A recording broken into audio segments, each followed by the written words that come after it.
The Magnificent Seven, the top 6 JCW drivers and the leading Cooper class driver, will be heading to Silverstone in November for a shootout where they'll be judged on their performance, physical fitness and promotion ability by a varied panel of judges. What they are shooting out for is a prize of either a British Touring Car Championship test or a very attractive package for next year's mini challenge. The prize being very generously backed by the best of British partners of the PowerMax Mini Challenge.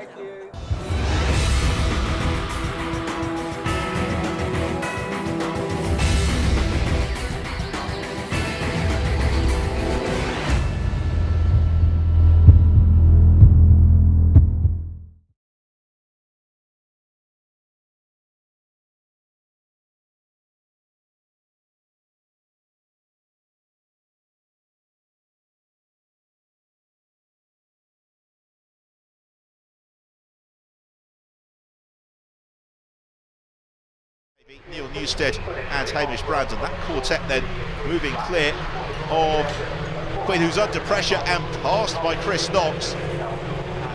On chasing down Luke Cordle as Chris Knox challenges into Redgate. This is for fourth and he goes through. Lovely manoeuvre, typical Donington Park pass as well of Luke Cordle. Going back a couple of years, don't forget Knox and Cordle had such a ferocious fight for the title. And Chris Knox takes two cars in one move into Redgate. Absolutely brilliant manoeuvre that from Chris Knox.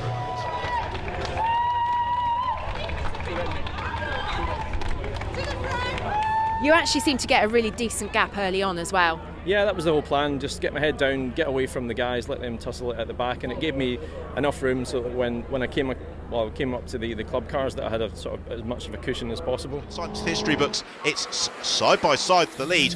Almost a dead heat between Luke Cordle and Chris Knox.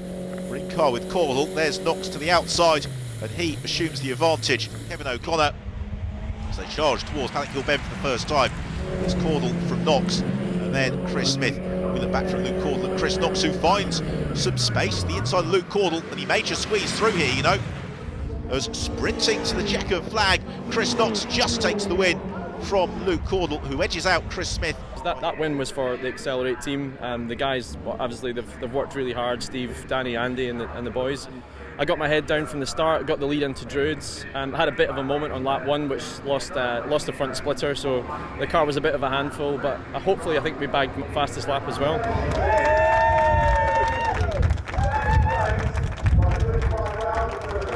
We have got over here, this is Chris Knox's car, obviously, there we go, helmet on top. Sparks thrown in the road, smart stuff that from Chris Knox. He's going to make Lawrence Davey do this the hard way and try and drive around him. What about coming out to Paddock Hill Bend immediately? Knox covers the inside line. Davey, as Chris Knox has now, with a little bit more traffic, been able to build enough of a buffer over Lawrence Davey to allow him to enjoy this one. It's going to be victory for Chris Knox. Second place, Lawrence Davey, just ahead of Chris Smith, who has been remarkably consistent this week. That was one of the most difficult races I've ever had. The Rivervale Leasing Mini wasn't quite as on the pace as we were in the first race, so I think Lawrence had about 0.4 of a second on me, so we got away well. He launched reeled me in really quickly. Had to defend pretty much from the get-go. Means that Chris will have to think about where he's going to challenge, and the answer is up the inside into Paddock Hill Bend, loops over the curb onto two wheels momentarily, and he now sets off in pursuit of Chris Russell. As Chris Knox has been finally, in the late stage of the race, able to shake off Chris Russell. There's Russell, he's about 2 seconds back.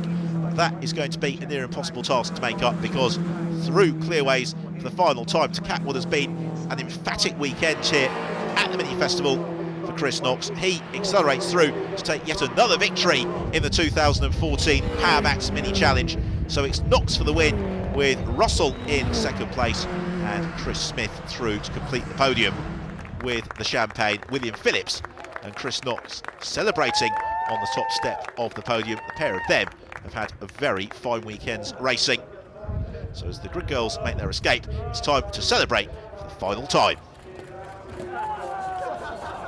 Congratulations to our Sunoco drivers of the day. For the JCWs, it is Chris Knox. Right in car with Knox, you can see just how committed he was through Druids, and a lovely shot there into the rear view mirror, you could see the total focus in Knox's eyes.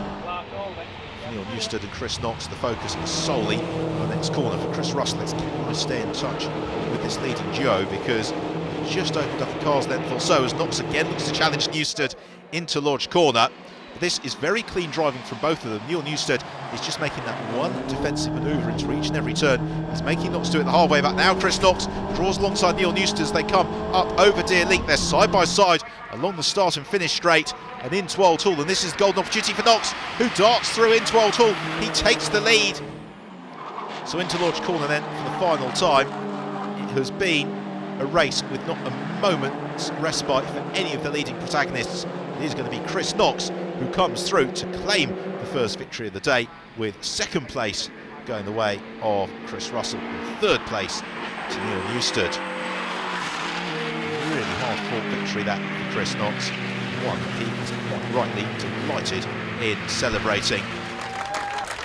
Massive thanks to Accelerate Motorsport, Rivervale, Shop Play Leasing and Tech Spares, and my dad's company WESL.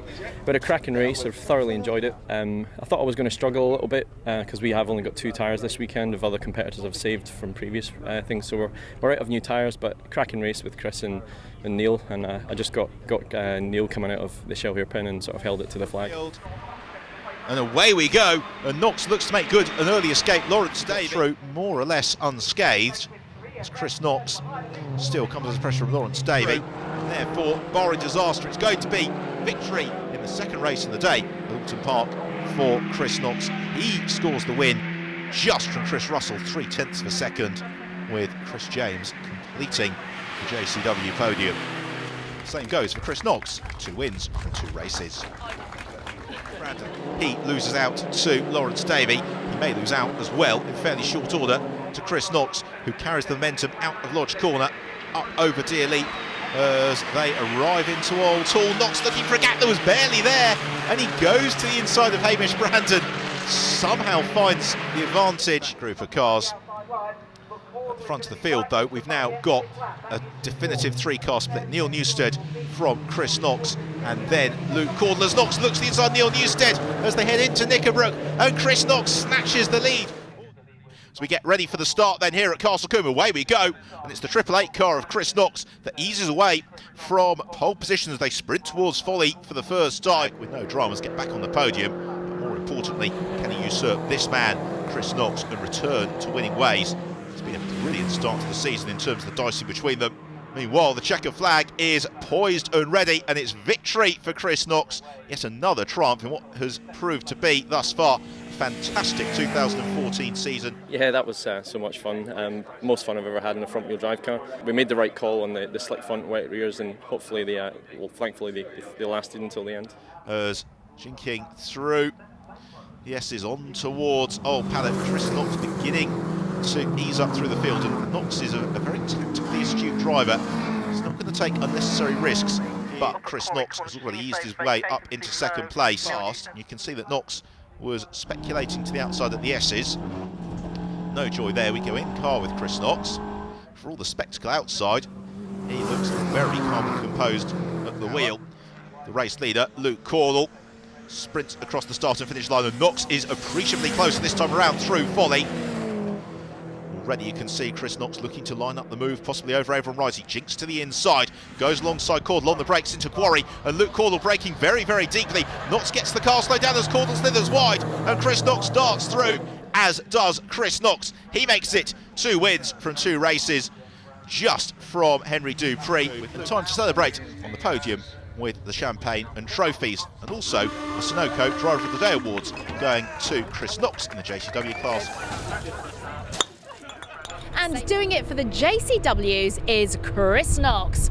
Yes, he's been at it again. So ready for the off then, and away we go, and Chris Knox makes a super getaway from Chris Knox, trying to make good his escape at the head of the field. He did this to devastating effect in the solitary race we had on Saturday, looking as if he's on course to repeat the trick. You can see out front Chris Knox has had a devastating start to the race, almost Vettel-esque, as he has built up a nice big margin. Here is our JCW class leader, Chris Knox, still trying to extend his advantage over Henry Dupree. Neil Newstead It is, however, in the JCW class, and Chris Knox takes the checker flag and the victory. And while Chris Knox probably needs a new extension to his house with all the JCW triumphs he has been notching up so far this season. Draw time for the reversal for race 3, and it's the top 6 who are going to be reversed. Well, Chris, congratulations. Here we are, the final round of the season, but you already know that you are the mini challenge champion. How does that feel? Yeah, ecstatic. It was decided on Saturday morning in the office rather than on the circuit, which I'd rather have won it on the circuit, but we've worked hard all year, and to come away with the championship with Accelerate has been fantastic. I won this championship in 2011, and that gave me the opportunity to go to America and do some mini racing over there. So hopefully, I mean, next year plans-wise, we've got the new Gen 3 car. We're hoping to get a couple of them, as well as running 2 club cars under the new banner SL Group Racing. So looking forward to that. Hopefully we can get some good drivers and hopefully run at the front in both classes. Sounds like you've got some exciting plans ahead then. You certainly sound like a bit of a mini junkie. What is it about mini challenge racing that, you know, does it for you? It's always close racing. I've done a few other series, and the way that the sort of technical side with comparing the data over everyone's car to make sure no one's cheating or anything like that, that's spot on in this championship, so it really is down to the driver at the end of the day. Left-hander at Graham Hill Bend. Meanwhile, the JCW cars into Surtees, and Chris Knox already challenging for the lead. Those tracks where it's almost impossible to have a dull race as Chris Knox looks to line up for the move here on John O'Brown into Sterling. Surely not around the outside. He's going to make it stick. Brilliant stuff there from Chris Knox. You do not see that every day. And so Knox snatches the advantage, and that is the sort of driving that has taken him to the 2014 Power Max Mini Challenge crowd. And then on to the left-hander at Stirling's, the cambered turn. Rob Smith, he has now got Luke Corbin, who is right up onto his tail. So they just avoid the lappery as Chris Knox takes the checker flag, and the same for Chris Knox, who really found the Power Max Mini Challenge rostering to be his second home in 2014. Well, Chris, you said before that the win was what you wanted, so you must be happy with that. Yeah, fabulous. Just massive thanks to the team. We'd done a few changes from qualifying and the first race. So just over the moon at the moment. SL Group Management have put a mega deal together with Accelerate, and we've got Rivervale, Sweet Buzzers, the new guys over there with Plant Hire. I'm actually speechless. I had no idea I was going to win that. I thought Jono was just going to disappear, so I'm just over the moon at the moment.